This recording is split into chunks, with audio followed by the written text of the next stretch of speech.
Welcome back, dear learners. Before the ad break, we did a question that had a pre-adjustment trial balance, and we had to do some adjustments.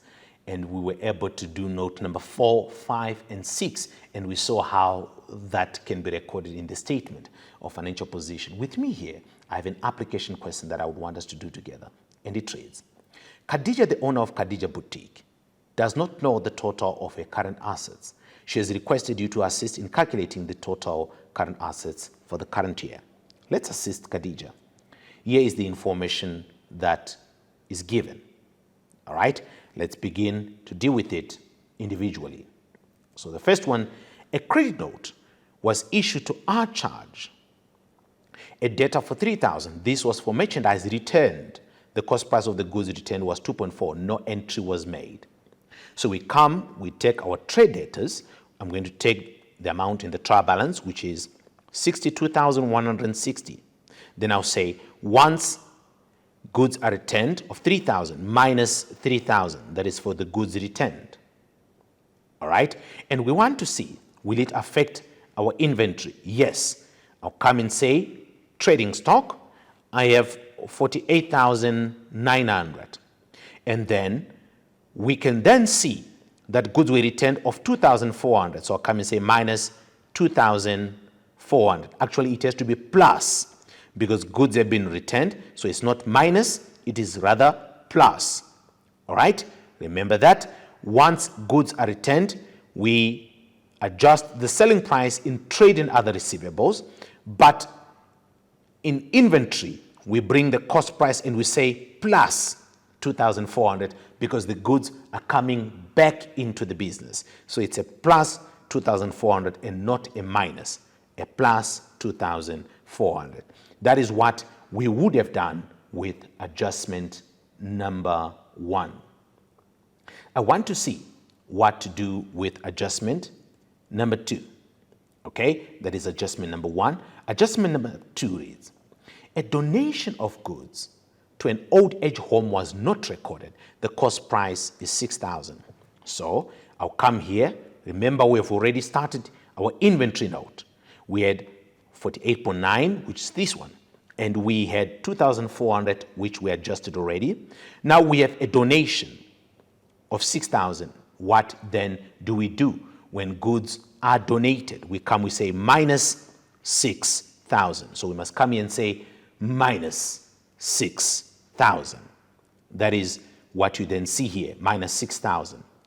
Adjustment number 3 then reads, a physical stock taking on 31 December reviewed the following: trading stock 48,000, stationery 1,600.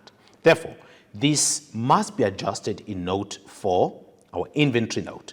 We have already taken that amount from the extract of the pre-adjustment trial balance, and we have already adjusted the 2.4, remember, for the goods that were returned, and we have subtracted the donations. So now we're going to adjust for the physical stock on hand.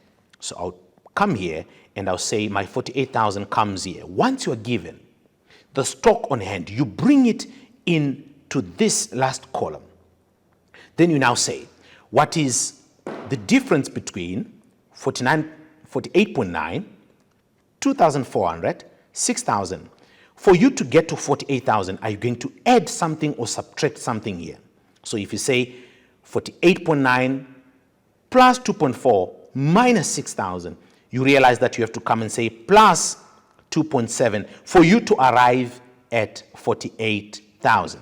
Once you add, you are now having trading stock surplus, which you take to your statement of comprehensive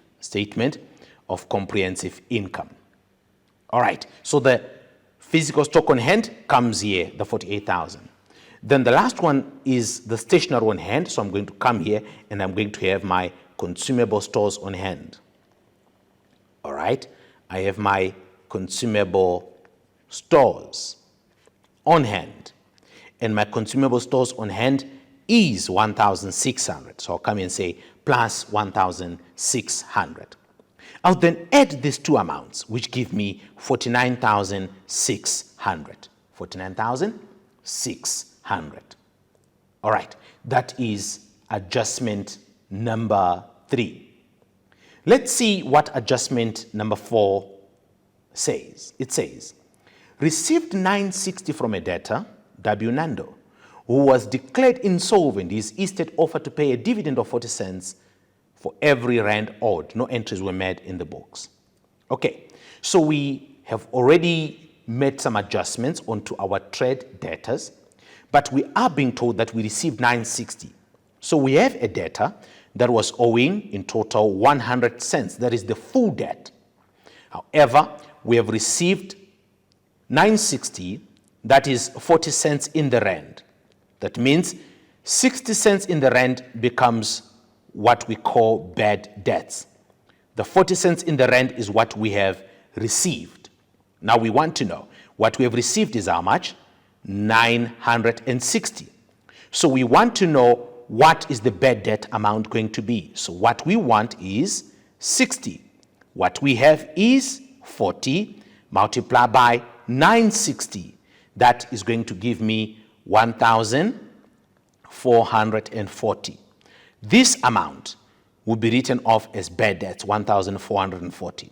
When I come into my trade and other receivables, when a debtor pays me, I come and say minus 960. It decreases what the debtor now owes because the debtor is paid. However, with this particular debtor, he is not going to be able to pay the remainder of the amount. So we write it off as bad debts, which is 1,440. So I come and say minus 1,440. Then the total then, if I am to close this note off, I'm now going to say 62,160 minus 3,000 minus 960 minus 1,440. That gives me now 56,760. That therefore becomes the amount that I will have at the end. Let's look at the next adjustment. The next adjustment then reads, 50% of the fixed deposit is set to mature in the next financial year, but you can see that first I have adjustment number 4, which is talking about the money we received. Okay, so when I come to my cash and cash equivalents, I know the first thing that I have is bank.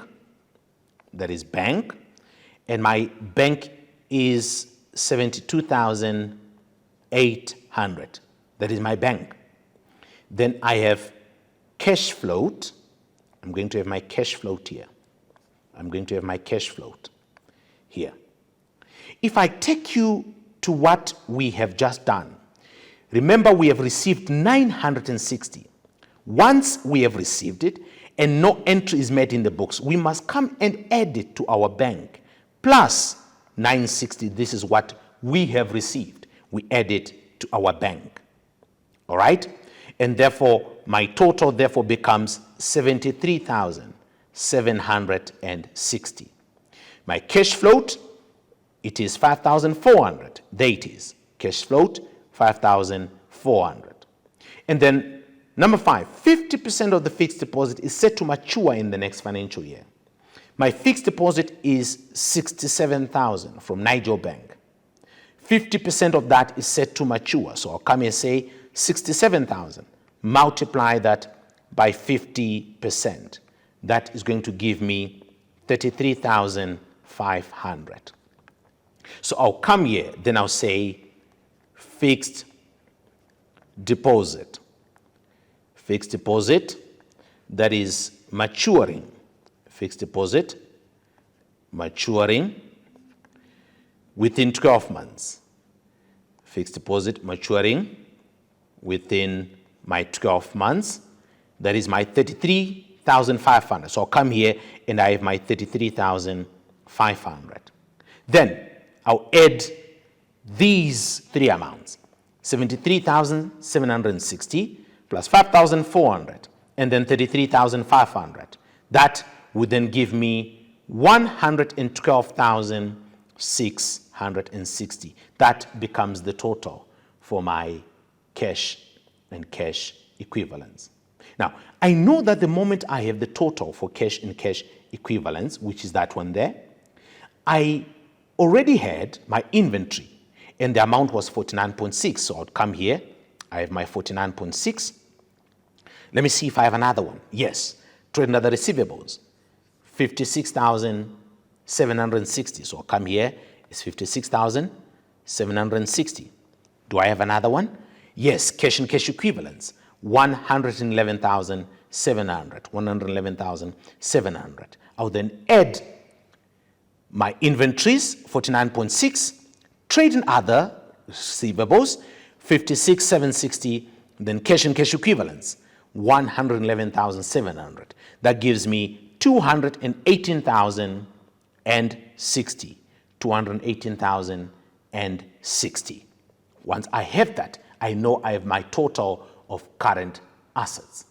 Dear learners, let's go for a net break, and I'm going to see you shortly.